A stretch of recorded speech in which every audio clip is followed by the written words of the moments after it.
तो आज का हमारा टॉपिक है कैपेसिटर के अंदर एनर्जी स्टोर्ड कैसे होती है। तो मान लो हमारे पास एक कैपेसिटर है, फिलहाल इसका चार्ज जीरो है। और फिलहाल जब चार्ज जीरो है तो वोल्टेज भी जाहिर सी बात है जीरो ही होगा इसका। अब हमने क्या करा, इसको किसी बैटरी से जोड़ दिया।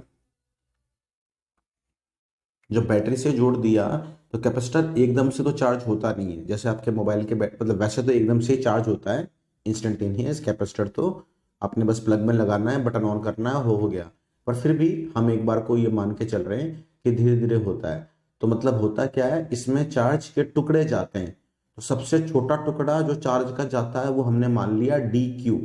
डी क्यू डी क्यू, इतने इतने टुकड़े इसमें जाते रहेंगे धीरे धीरे करके। तो अगर मैं बात करूं टी इक्वल टू जीरो की, तब तो चार्ज कुछ भी नहीं था, तब तो चार्ज जीरो था। Time T equal to T पे बात करूं तो मान लो कैपेसिटर के ऊपर चार्ज कितना इकट्ठा हो गया, क्यू चार्ज इकट्ठा हो गया।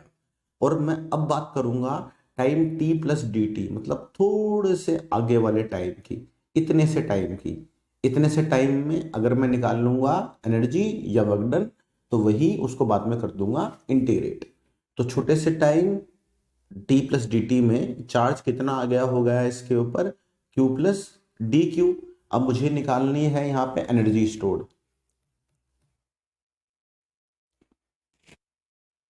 एनर्जी का फॉर्मूला अगर हम जाने तो एनर्जी को निकालने के लिए हमें जाना पड़ेगा उस फॉर्मूले पे, पोटेंशियल एनर्जी वाले पे। तो potential energy per unit charge वो होता है पोटेंशियल। तो पोटेंशियल एनर्जी, उसका फॉर्मूला क्या हो जाएगा, चार्ज इनटू पोटेंशियल। अब छोटी सी एनर्जी लिखनी है हमने, हमको तो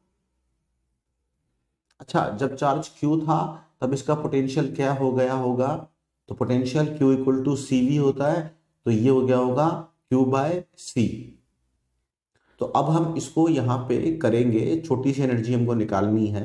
तो हम इसको दो तरह से लिख सकते हैं। या तो हम ये लिख दें कि छोटा सा चार्ज डी क्यू फ्लो कर गया और पोटेंशियल क्या रहा, कांस्टेंट V। मतलब इन दोनों केसेस में पोटेंशियल V ही रहा और बस चार्ज कितना फ्लो कर गया, डी क्यू। या फिर आप ये बोल सकते हो कि चार्ज उतना ही रहा, चार्ज नहीं बढ़ा time T plus D T, और इसमें चार्ज तो उतना ही रहा, चार्ज तो क्यू ही रहा।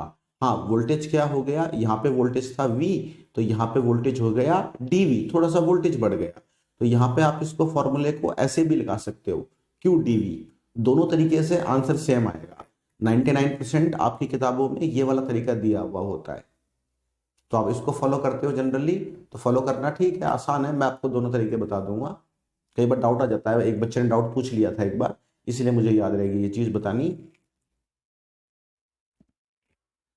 तो अगर आपको चाहिए टोटल एनर्जी, तो आप करोगे क्या, आप छोटी सी एनर्जी को कर दोगे इंटीग्रेट। छोटी सी एनर्जी हो जाएगी डी क्यू इंटू में वी। अब वी का फॉर्मूला कहाँ से आएगा, तो क्यू ये होता है सी इंटू वी।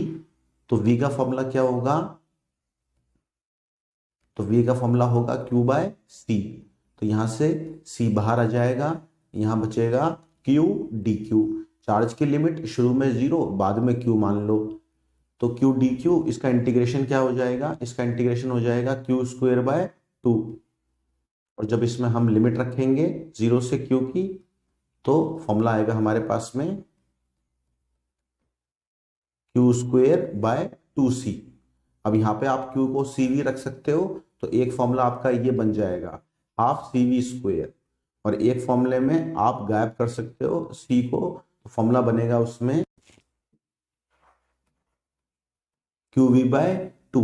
तो ये होती है एनर्जी स्टोर्ड किसी भी कैपेसिटर में। तो एक तो ये, फिर मैंने आपको कहा था कि मैं आपको एक दूसरे तरीके से बताऊंगा, यानी कि इस तरीके से भी बताऊंगा। ठीक है, इस तरीके से भी सीख लो, कोई नुकसान तो नहीं है उसमें। तो उसमें क्या करोगे, जब आप ऐसे करोगे तो आप छोटी सी पोटेंशियल एनर्जी को ऐसे लिखोगे, तो क्यू को क्या लिख दो, सी वी। तो ये हो गया सी वी डी वी। अब टोटल एनर्जी निकालोगे तो कर दो इंटीग्रेट। तो उससे क्या हो जाएगा, सी बाहर आ गया, यहाँ पे बच गया वी डी वी। वी का इंटीग्रेशन पहले जीरो फिर वी, तो वी का integration V square by two, तो आ गई energy half C V square. तो दोनों तरह से हो सकता है, कोई दिक्कत नहीं है।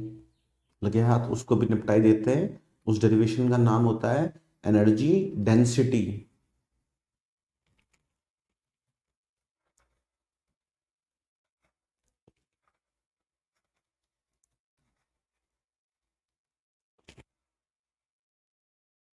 Of a parallel plate capacitor. तो इसको हम ऐसे लिखते हैं एप्सिलॉन, मतलब इस तरह से लिखते हैं, थोड़ा सा एप्सिलॉन तो नहीं। तो इसका मतलब क्या होता है, तो एनर्जी डेंसिटी इसका मतलब होता है एनर्जी पर यूनिट वॉल्यूम। तो अगर एनर्जी की बात करें तो एनर्जी का फॉर्मूला अभी हमने डिराइव करा है, वो क्या होता है, हाफ सी वी स्क्वेयर। और अगर कैपेसिटर के लिए बात करो, कैपेसिटर्स की प्लेट ऐसे होती हैं, तो प्लेट्स का जो एरिया होता है वो हम ए लेते हैं, इनके बीच का डिस्टेंस डी होता है। तो वास्तव में क्या बन रहा होता है, ये एक तरह से क्यूबॉइड बन रहा होता है, और उसका जो वॉल्यूम होगा, तो वॉल्यूम क्या होता है, एरिया ऑफ बेस इंटू में डेप्थ, वो लेंथ इंटू ब्रेथ, तो इसमें आ गई।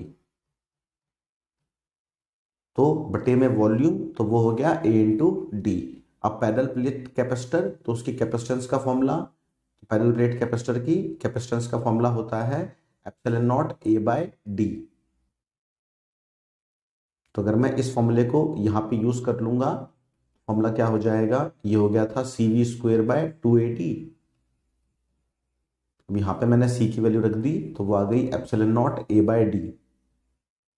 यहाँ पे बच गया वी स्क्वेयर, और यहाँ पे आ गया 2AD। ए से ए कट गया, 1/2 बाहर आ गया, एप्सिलॉन नॉट बाहर आ गया, और यहां बच गया V square upon D square. यहां तक हम पहुंच गए। अब इसके बाद हमको रिलेशन पता होना चाहिए इलेक्ट्रिक फील्ड में और पोटेंशियल एनर्जी में, सॉरी इलेक्ट्रिक पोटेंशियल में। तो रियल फॉर्मूला तो ये होता है, electric potential, electric field equal to minus gradient होता है एक्चुअली में फंक्शन ये।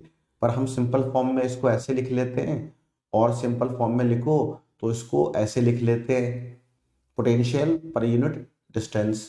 तो अगर कैपेसिटर के लिए बात करूंगा तो डिस्टेंस कितना है, डी है। तो वी बाई डी की वैल्यू ये किसके बराबर हो गई, इलेक्ट्रिक फील्ड के बराबर हो गई।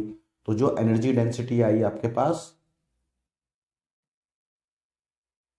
छोटा वाला इसको इस तरह से, तो ये कितनी आ गई, तो इसका फॉर्मूला हो गया हाफ एप्सिलॉन नॉट, और वी बाई डी को मैंने लिख लिया ई स्क्वेयर। तो एनर्जी डेंसिटी का फॉर्मूला ये आ गया half epsilon not E square.